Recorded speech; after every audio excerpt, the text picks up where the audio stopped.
Now I would like to introduce our main speaker, Marissa.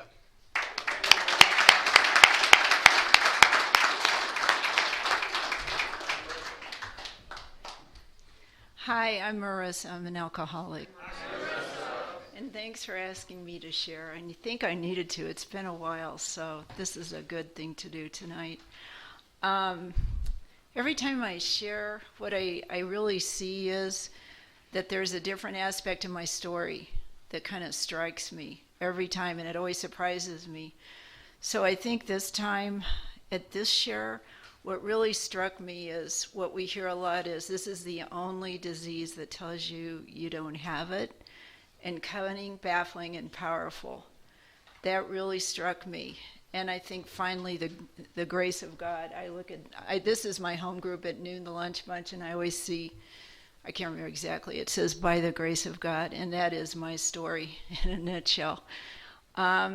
Just to tell you about me, I grew up in Oklahoma City, and I was an only child, and my parents were divorced by the time I was 3 years old. And I lived with my mom, who was a working woman, kind of before they were prevalent, so it was different. And she was very stressed out. She had a lot of anxiety. She had a lot of stress from having to take care of both us with a minimal amount of money. And she was tough. I mean, she meant well. She wanted to be a good mom, but she was anxious. She was nervous. She was scared. She had a temper, and she was always kind of projecting and taking it out on me. So it was hard, and she was very perfectionistic. She was judgmental, so that was rough. And then on the other hand, my father was a totally different type of personality. He's very laid back, easygoing, and in a way it was great to be around him when I wasn't with her because I had to go with him every weekend. But the problem with my father was he was also very sexually abusive. And back in that day, it wasn't like today where there are helps and supports and interventions. It was a place you had to go through by yourself and nobody helped. So I spent time with him and I spent time with her. And I think too, something that occurred to me was that each one of them put a lot of adult issues on me that children aren't supposed to have because of their own dysfunction. And my mother made me her mom, her sister, her best friend, because her family had let her down. And obviously my dad was making me his girlfriend. So it wasn't a childhood. It was just kind of a nightmare to get through. And I think pretty quickly I learned that I really needed to find ways to cope. And the way I did it was trying to please everybody. I wanted to get everybody's approval. I wanted to please everybody. And I was very compliant. And I had no self-esteem at that time. I was loaded with condemnation and shame, and it was really rough. So that's how I got through. I just did everything everyone wanted me to do, made everybody happy, got approval, and that's the way I went through my childhood. And the abuse got worse and worse as I got older, and there was a lot of violence involved, and I think this is the grace of God. By the time I was probably near 13, my mother always wanted to leave Oklahoma City, and no offense, but if you've been there, you'll know why, because it's not very nice. So she moved us by the time I was 13, and I think that's the grace of God, because I don't think I could have taken much more of what was going on. So we moved to Kansas City, and I was just thinking back, too, as I thought about my story. When I turned 13, I started to really realize that the way I coped again was there was just so much pain inside, and I was in so much excruciating pain. And I said, my own solution was maybe what I need to do is just change everything to get away from it. I wanted to leave that really pained child. And so what I did was my solution was just to change everything, change my personality, change the way I looked. Anything that made me different from who I was good because I couldn't stand the pain. So I started doing that in my teenage years. And the big book says we're actors. You know, it says it right in the book, and it's so true for me. I learned how to become a new person. The first masks were starting. I was putting on a mask, changing who I was just to stay away from the pain because I didn't know any better. And also I knew how to please everybody, so it seemed to be working because I had a lot of friends. I developed a social personality style, but it was just a temporary way to get away the pain. And then I think that's when I wasn't drinking during that time. We didn't drink in my family, and I kind of became the good girl. That's how I solved my problems, and it was working for esteem and approval. But what I did do secretly is I developed eating disorders, because that was the only way to deal with the pain was, you know, that binging, starving sort of cycle. It was just so similar with what I learned later. It felt the same. It was like just a way to try to stop the pain. And nobody knew because I did it in my privacy. But anyway, I did pretty well in my teenage years because of all these fake phony masks. And then by the time I was 18 and ready to leave home, what I did was I came out here to Arizona. It was kind of an up-and-coming place, and my family always was moving together to up-and-coming places. But I came out by myself, and I was really glad to finally get away from everything. And I started college out here. And interestingly, you know, it really surprises me looking back how easy it was, and it seemed so natural to always gravitate towards the things that were going to get me in the end with the alcohol and the kind of people.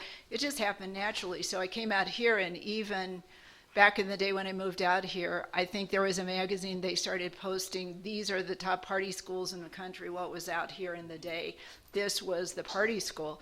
So I said, I didn't know anything. I was naive and I was sheltered. And so I came out here and I said, okay, I don't know anybody. What am I going to do? I need friends. And I was away from home, so I found the Greek system, sororities, fraternities, and I go, well, that sounds right. So I joined a sorority, and I thought, well, this will be fun. I'll meet all these people. That's where I learned how to drink. That's when it started. It was a perfect setup for that. I started in the sorority, and that's in the day, that is what we did. I wasn't out here to go to school or to learn. I didn't care about that. And when I found partying and I found drinking, it was like I had met my match. I came home and I loved to drink, and that's what we did, and it was okay. It seemed great. Everybody just, we weren't drinking, we were binging, and there was nothing but partying and binge drinking. And today I still can't believe that there weren't, they called them DWIs or more problems, because I drank so much and I loved it. It made me into the person I really wished I had been and wasn't. It made me more extroverted. It gave me courage. And it was what we did back in those days. There was no recovery yet. And so that was great. That's where I learned to drink. And I hated anybody that was normal or had, because I felt so odd and uncomfortable in my skin from the way I grew up. I felt so strange. So I just naturally gravitated towards anybody like an alcoholic. I mean, those were the people. And my roommates were bartenders, and it just made sense. So that's where I started very much. It was bingy and fluffy, but it was a lot of drinking, and it was a lot of fun for me. I loved it. And so I got by with school, but I didn't really care that much about it. I wasn't there to do that. So it was like a 4-year, kind of a halfway house until I could do whatever the next thing was. And it was interesting looking back. The book also says that they said we could have stopped. There were points in our drinking when we could have stopped. And I can see that even as bingy and crazy as it was, I wasn't that into it yet. It hadn't gotten that grip yet. So I go, I could have stopped back then probably, but why would I? Everybody did it. That's what we did. So then I left school. I got a degree in broadcasting and advertising, and I went to work for an advertising agency as a media director in Phoenix. And again, back in the day, how did I find this? It was the most, I guess, party-driven sort of industry you could get into. And back then, we were spending tons of money for people, millions of dollars for clients. It was a big ad agency. We bought radio time and TV time for clients. And there was a lot of competition. So the people we dealt with, the salespeople came in and they were whining and dining us, and that was what we did. And I mean, literally every day, the routine was leave at 11, go to the best places we could go, and start drinking along with the lunch because it was so, that's what we did. It was so free, and they were trying to get our business. We'd leave at 11. We'd start drinking during the lunch. We'd drink bottles of wine, and afterwards we'd drink after lunch drinks. Then we go back and work. And it's just what you did, and you were drunk when you went back, but nobody cared. That's what it was like. And every single day we did that. And then for a couple hours we'd work, and then the buzz started wearing off, and then it was like, hey, it's happy hour. So the community was kind of tight-knit down in Phoenix along Central Avenue, if you're from Phoenix. And we all just kept together, and then we went out and we started partying with, it was happy hour. And we did that until we finally went home, and you'd start it again. I mean, I was wearing my sunglasses to work. My eyes were red. And I was, so hungover, but I made it another 10 years, and I kind of increased in my career. I did fine. It was the way it was, and nobody thought it was strange. The bosses didn't stop us. That was what we did. So then the next decade started, and after 11 years in advertising, I started my own business, and because I'd made a lot of good contacts. And then it's interesting because what I look back and see is how my drinking changed along with me. It was like my constant companion. When I was young and binging, it was right there, and then as I changed, it was just like there, and it was getting. What I really see is it wasn't as much about how much I was drinking as much as how it was getting the grip on me. And it was like a master. It's a pretty evil master. I go, wow, it's like a frenemy. And so then when I got into my next decade, I got serious about my career, but the drinking, I slowed down, and the drinking really caught on, and it was like gripping me. And what I started noticing as I slowed down during that decade was I would be okay during the week, but when I got to the weekend, I was so depressed. And I go, why am I so depressed? It was my past. I think it was the childhood and all that stuff coming up when I wasn't drinking it down, doing this. It just would naturally come up. So I'd be real depressed on the weekends, and I would stay in and isolate and drink, and then I would start again. But I never knew anything about it. So during that time, I was doing a lot better with my career too, was going on, and that's when I met my then husband, and he was just like a twin, exactly the same. He was the same as I was. And we drank together. It was just the same thing. We were in the business. He was a sales manager in a TV station, and I was doing media buying, and that's how we met. And we had 5 years together. We lived together, and we were just building a better and better outwardly looking lifestyle. We were in North Scottsdale, living the life. It all looked just great on the outside, but I can tell you that what I've learned is that pain never goes away. And you can do everything you want to make it stay down, but it never goes away, and it never went away for me. So we went on, and we kept building and building and building, and things looked so good on the outside. And then I was getting older, and I knew I wanted a child. So I kind of came to that point where I said, I've got to do something here, and I got pregnant.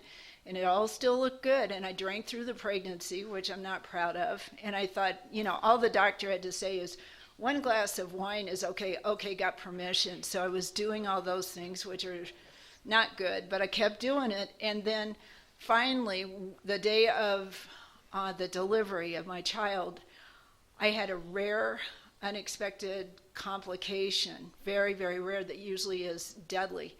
And it was kind of a shock with the doctor, and it happened, and you usually bleed to death, but somehow I'm supposed to be here. So the doctor took care of it, but I had to have a really serious surgery, and I was hospitalized for over a week.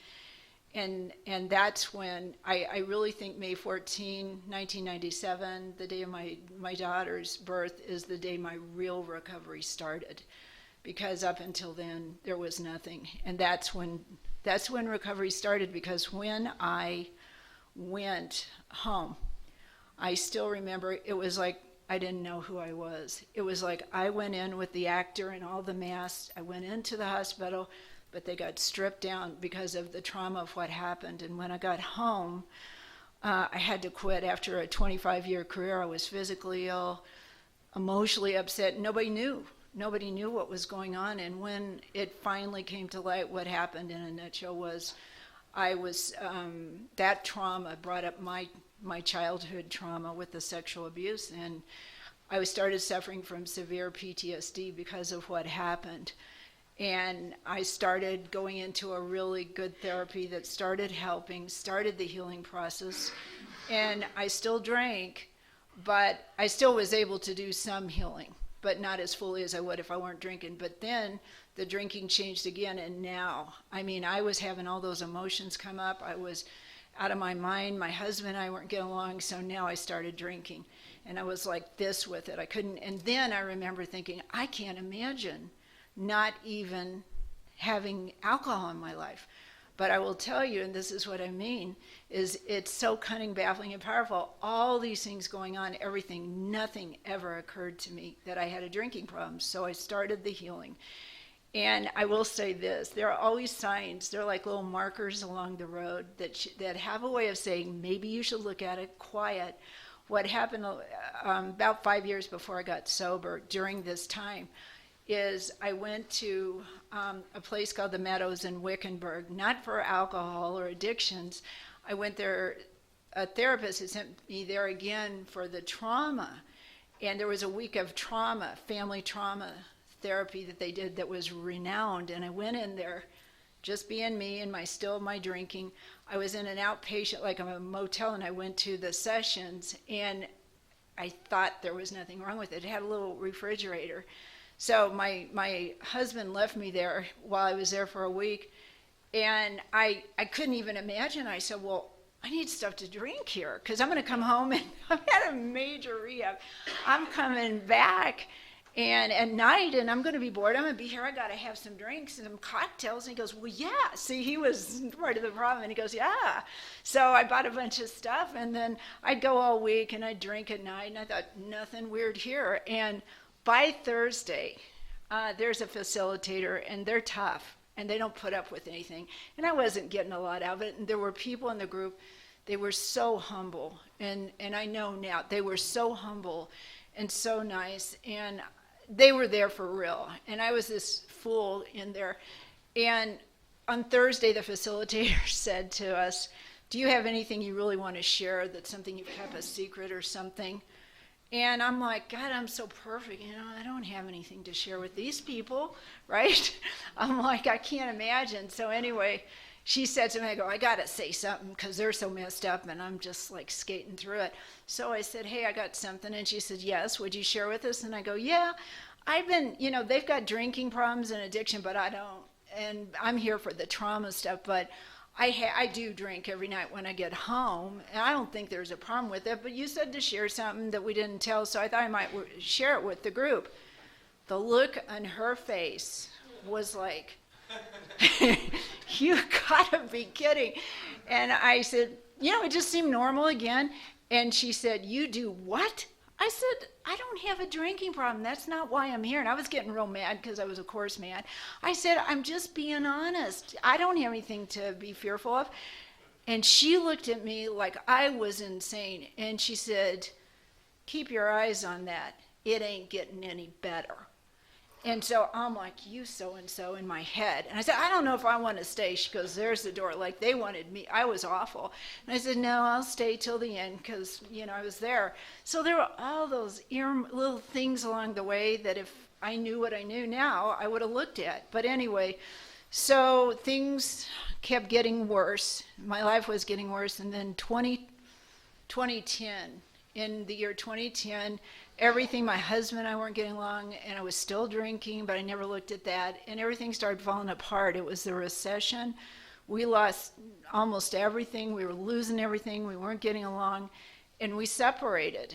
And, it was the crash, the real crash. And as everything started to go down, I was hysterical, wondering what I was going to do because my parents were gone. Friends didn't even want to be around me. I was really getting obnoxious the way I was drinking and the way I acted and behaved. And so anyway, it came to the point we were separated. And so I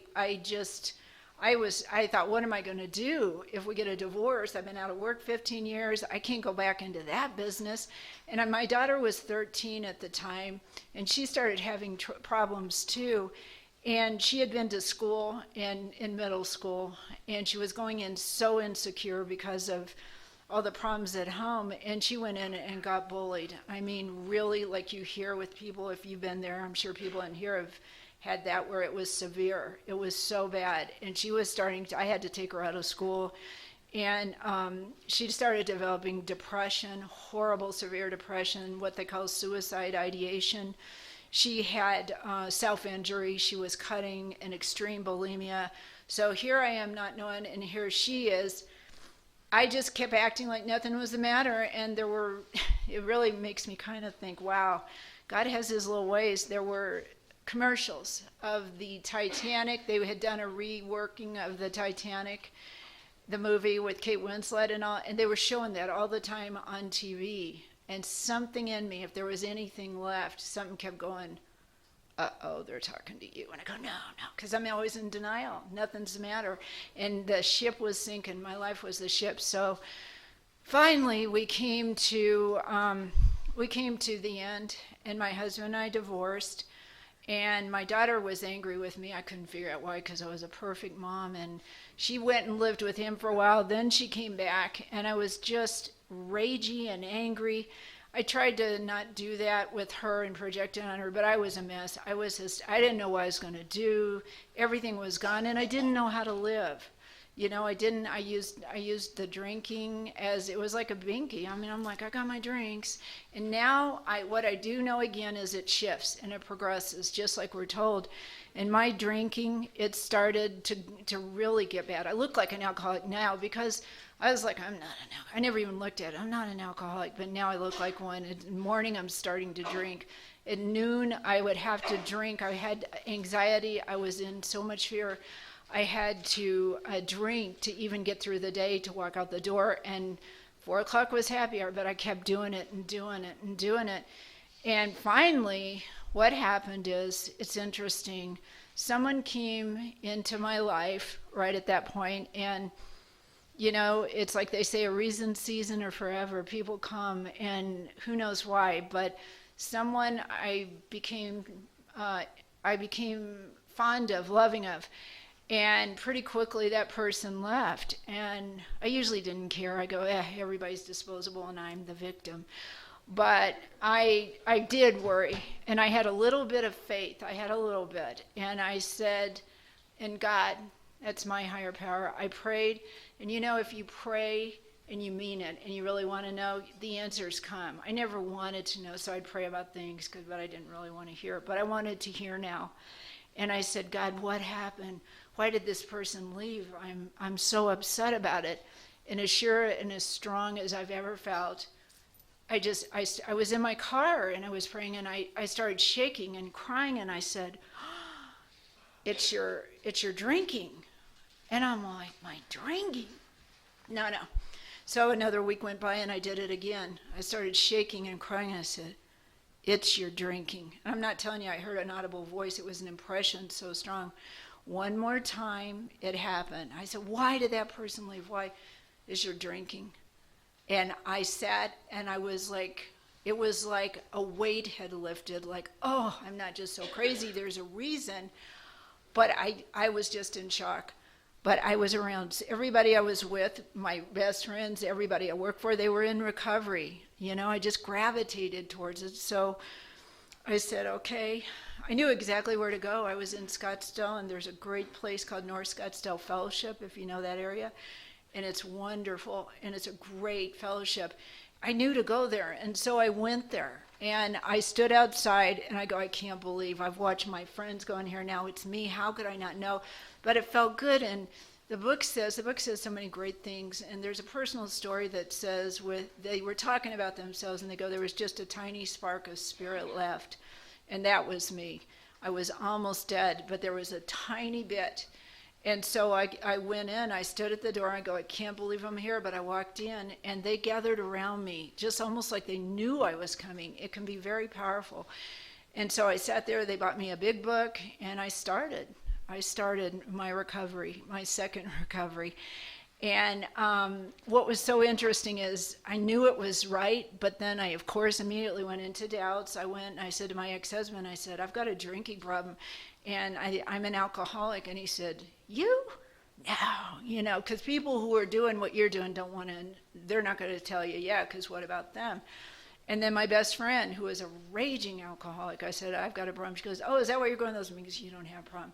So I'm like, what am I going to do? Because I got my doubts starting. Well, my daughter, and her name actually means truth, and she is the most truthful person I know. I went to her, and I said, can I ask you a question? She goes, yeah. I said, do you think Mom might have a problem and have a drinking problem? Without missing a beat, this is my kid. She's like, you? Oh, yeah. You got a problem. Those clinky glasses. I would sneaky in the kitchen. She goes, those clinking glasses. You're always going through the Fry's checkout, self-checkouts, because I knew the workers there. I didn't want anybody to see me. She goes, oh, you got a major problem. So I go, okay, I get it. God will talk where you can hear it. So I started my recovery, and I will just say I did what we do, and it was a wonderful group of people down there. I got a sponsor, I started working the steps, because I liked that sort of thing anyway, because I'd had the trauma stuff, and I'd learned a lot. So I brought the skills that worked into it, and I started doing what we learned, and it was really something. And these people were the most supportive people to this day I've ever met. And my daughter was suffering more and more and more, and I was sober. And I've got a friend here that goes to lunch bunch with me, and this friend has a saying. He goes, there's no recovery before it's time, and I believe that. Because if I hadn't have been recovering right then with what was going on, I can't imagine what it would look like. And so I started, and I did everything, but my daughter, I didn't have any money, and I go, what am I going to get her help? And I was scared she was going to die because her problems were so severe. And then what happened was I had this sponsor, and we met on a Sunday, and I go, I'm scared. My daughter's so sick, and I just don't know. I was just gnawing about it. What am I going to do? And again, I never see God like I've seen since I've been sober. She stood up. She's a very powerful type of woman. And she said very simply, get your daughter to the ER. She's dying. Well, I was hearing from something greater, and I said, okay. So I ran home, and I said, come on. And I took her to the ER at Scottsdale Healthcare, where she was born. And they checked her in just overnight, where they had a sitter, because they were terrified of, we're terrified. She needed a sitter. That's what they do when people have a potential of suicide. And I sat there all night, and I'll tell you, I held her little hand all night, and I just cried. I said, all night long, those little bings that go off when babies are born in this hospital, they're so precious. But here I am 13 years later, and we're on a suicide watch with my baby. And I just go, how did this happen? It wasn't supposed to be like that for her or me. And again, you can really thank the drinking too for taking you in places you never think you'll be. So the next day we got up, and she was ready to go. And again, I know we were directed to go to a wonderful kind of an adolescent behavioral health place. And I took her, and I went with her, and the paramedics were like, this is a good place. So it was always like I could hear God's voice, and all these, they're like angels. So that started her recovery. So we both started. And then I was just left with, okay, now how do I start this new life? I got no coping skills, is what I realized. With all the success and all, I couldn't walk across the street. So I started learning how this program is so practical, which is what I was always looking for. It's spiritual, but it's practical. You just don't go once a week and go, yay, God, and then go out and not know how to live. It's practical, and that's what I love about our program. So I started learning how to live, how to get jobs, whatever. And so part of it was I used to have a place up here a long time ago, and I loved it up here. I thought it was so peaceful, and I thought, and I would say too, the power of the work here is, it says on that coin, to thine own self be true. And that's what this is about too, to get back to who you were made to be. And I go, I prefer to live in a small town. I was starting to get to know myself. I'd rather live in a small town. As I came up here, I was overwhelmed. I couldn't start again in Phoenix. I came up here and I started again, so I like that. And then I went back to school for a couple of years. I had a degree, but I wanted to go into social service work. And I did that, and I go, oh my God, how far. I could recognize how far I was from my true authentic self. And that's what this program will do. It'll take you into new lives. It really does, if you keep doing it. So I was real moved by it, and I did great this time in school. It wasn't like before, and I was into it, you know. And then when I got back out, I got an internship for social service work at Catholic Charities here in Prescott. And pretty soon a job opened up in a wonderful, wonderful program, a state program that's through one of the Catholic charities. It's not really a Catholic Charities program, it's a state program. And basically, we're contracted and we're a referral provider service with the Department of Child Safety. And we work with substance abuse and issues with parents that are doing that who might have a DCS case. So talk about rewarding. And again, it just makes me remember there's a story in the book that goes, the person says, my past, all those great heady things are gone, but I wouldn't trade it for now because I don't have a lot of money, but now my work is so much deeper and significant. And that's me, you know. I don't have what I used to. I don't have the money. I get by, but definitely not making a lot of money, but I don't care because now I'm doing what I was always supposed to do and still a second chance to be who I always meant to be. So I've been doing that for 6 years and my life continues to get better. I really, really am appreciative to Safe Harbor. Even that was just amazing. I was in another meeting when I first came up here. 2 people literally came over to me and they said, "We want you to go to this meeting. We think you'd like it." I hardly knew them. I said, "Okay," and they brought me here. And Safe Harbor has been such a home for me. Everything and people that were all significant came from here, and it's my home group. I go to the lunch bunch, so I'm grateful. And I think just in closing, probably what I would say to you is I don't know you, and I don't know where you're at with sobriety or being clean. I have no idea. There's a lot of different people in here, but I would say don't give up. No matter what is going on, the option is far worse. And no matter what, if you stay sober and clean and do what we learned to do, little by painstaking little, not overnight, your lives will get better. And you'll finally get a chance to be, you know, who God made you to be. And that's an amazing gift that very few people get, I think, in our group. So I just think it's don't give up and use all the things we've learned to do, the tools, and you can live a life that's the one you were intended to. And I think that's the only way we can really be happy. So that's my story.